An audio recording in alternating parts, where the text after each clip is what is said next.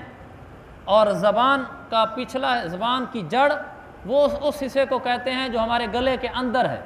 زبان کی جڑ یہ نہیں ہے، یہ زبان کا سرہ ہے، یہ زبان کا سرہ ہے، وہ جو اندر کھڑی ہوئی ہے زبان کا آخری حصہ وہ جڑ ہے۔ تو زبان کی جڑ ہو گئی، زبان کا سرہ ہو گیا، سامنے والے دانتوں کا اوپر والا حصہ، نیچے والا حصہ، یہ تو آسان چیزیں ہیں۔ جبڑے ہیں، دانت ہیں، مسوڑے ہیں، زبان کا کنارہ ہے۔ یہ اگر زبان ہے، مثلا یہاں زبان منہ سے باہر نکل کے حرکت کرتی ہے، جیسے یہ حرکت کر رہی ہے، تو یہ والا حصہ ہے، یہ زبان کی جڑ ہے جو میرے گلے کے اندر ہے، یہ زبان کا سرہ ہے، اور یہ زبان کی کروٹ ہے، اس کو کروٹ بولتے ہیں، زبان کی کروٹ، یہ جو حصہ ہے یہ زبان کی کروٹ ہے۔ ان چیزوں کو اچھے طریقے سے سیکھ لیں، اسی کے مطابق ہی یہ سارے حرف ادا ہونے ہیں۔ تو ہم ان کو ترتیب سے دیکھنا شروع کر دیتے ہیں۔ یہ الف ہے، واو ہے، یا ہے، نیچے لکھا ہے بحالت مدہ منہ کے خالی حصہ کی ہوا سے۔ آگے ہے حمزہ اور ہا، حلق کے آخر سے جو سینے کی طرف ہے، اور آگے لکھا ہوا عین اور ہا، حلق کے بیچ سے۔ ہم اس کو حروف تہجی سے دیکھنا شروع کرتے ہیں۔ آپ کھولیں تختی نمبر 1۔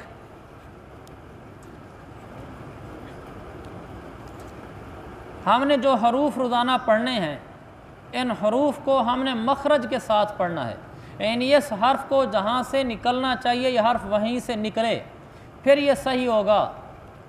اگر اس طریقے سے حرف ادا نہ ہوئے جیسے لکھے ہوئے ہیں تو پھر گویا کہ اس قاعدے کے پڑھنے کا کوئی فائدہ نہیں، پھر تو اردو پڑھ رہے ہیں۔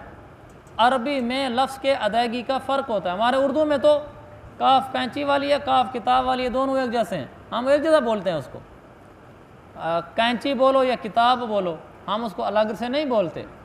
ایسے ہی رفیق بولو یا نیک بولو، رفیق کے آخر میں کاف کینچی ہے، نیک کے آخر میں کاف کتاب ہے، ہمارا تو ایک جیسا پڑھتے ہیں رفیق اور نیک، لیکن عربی میں ایسے نہیں ہے۔ رفیق کے آخر میں جو قاف ہے یہ موٹا حرف ہے، اور طریقے سے ادا ہوتا ہے۔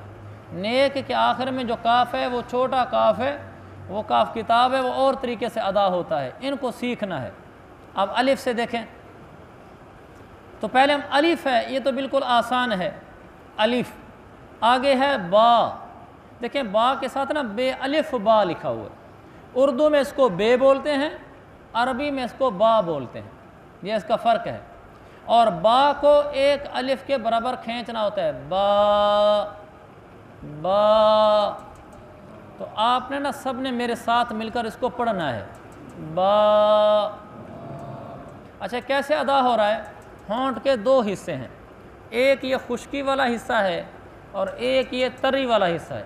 یہ با میں تری، ہونٹ اوپر والے ہونٹ کا تری والا حصہ، نیچے والے ہونٹ کا تری والا حصہ، یہ آپس میں ملیں گے، با با۔ اور جو میم ہوتا ہے نا وہ ہونٹ کے خشکی والے حصے آپس میں ملتے ہیں، میم میم، یہ فرق ہے۔ اب فرق سمجھے؟ یہ با کے اندر یہ تری والا حصہ آپس میں ملے گا، ہمارا وہی ملتا ہے جب ہم بولتے ہیں، لیکن اس کو سمجھ لیں گے تو حرف صحیح ادا ہوگا۔ تو میرے ساتھ سارے پڑھیں، با با۔ تو آج ہم نے صرف 2 حرف پڑھے ہیں، الف اور با، ہمارا 9 منٹ پورے ہو گئے ہیں، لیکن آج آپ نے یہ کرنا ہے، یہ جو پہلے صفحے پر 17 مخارج لکھے ہوئے ہیں نا، آپ نے ان کو پڑھ کر آنا ہے، اور اپنے لحاظ سے جو سمجھ میں آئے سمجھ کر آنا ہے، ادا نہیں کرنا، حرف جیسے لکھا ہوا ہے ویسے ادا نہ کرنا، آپ صرف ان چیزوں کو پڑھ کر آ جانا کہ لکھا ہوا کیا ہے، پھر میں انشاءاللہ ان کو سبقن عرض کرتا رہوں گا۔ سبق صرف ہمارا آج حرف با ہے، با کو آپ 10 دفعہ پڑھ کر آ جائیں گے، با، تھوڑا کھینچنا ہے، با با، بس ایسے 10 دفعہ اس کو پڑھنا ہے، اور یہ جو صفحہ ہے یہ صفحہ پڑھ کے لانا ہے آپ نے۔ اللہ تعالیٰ عمل کی توفیق عطا فرمائے۔